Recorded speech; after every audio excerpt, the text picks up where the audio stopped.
सौभाग्यशाली तोता। बहुत समय पहले की बात है। एक छोटे से गांव के पास एक सुंदर जंगल था। उस जंगल में तरह तरह के पक्षी और जानवर रहते थे। उन्हीं पक्षियों में एक अनोखा तोता भी रहता था, जिसका नाम चिरकू था।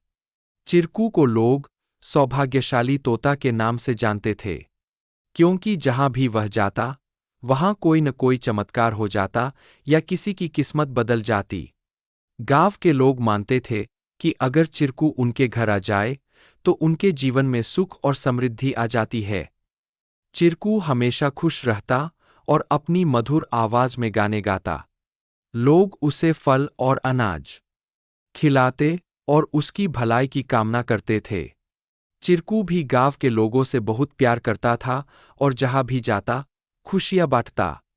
एक दिन गांव में एक गरीब किसान, जिसका नाम रघु था, बहुत परेशान था।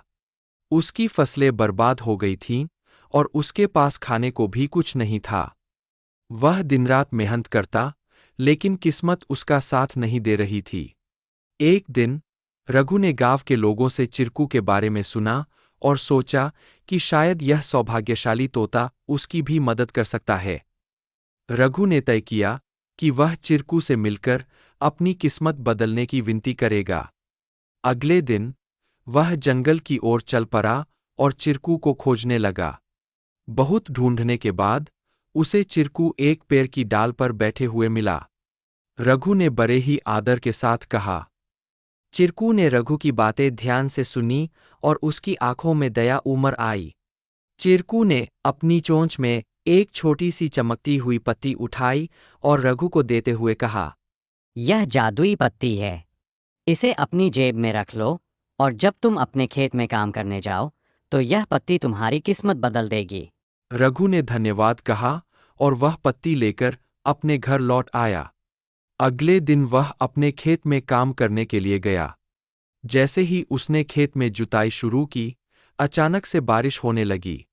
उसकी सूखी जमीन हरी भरी हो गई और थोड़े ही समय में उसकी फसलें लहलहा उठीं। रघु की मेहनत सफल हुई और उसकी किस्मत सच में बदल गई। अब रघु के पास भरपूर अनाज था और वह फिर से खुशहाल जीवन जीने लगा। उसने गांव के लोगों को चिरकू की बुद्धिमानी और उसके द्वारा दी गई जादुई पत्ती के बारे में बताया। सभी लोग चिरकू की प्रशंसा करने लगे और उसे और भी अधिक प्यार देने लगे।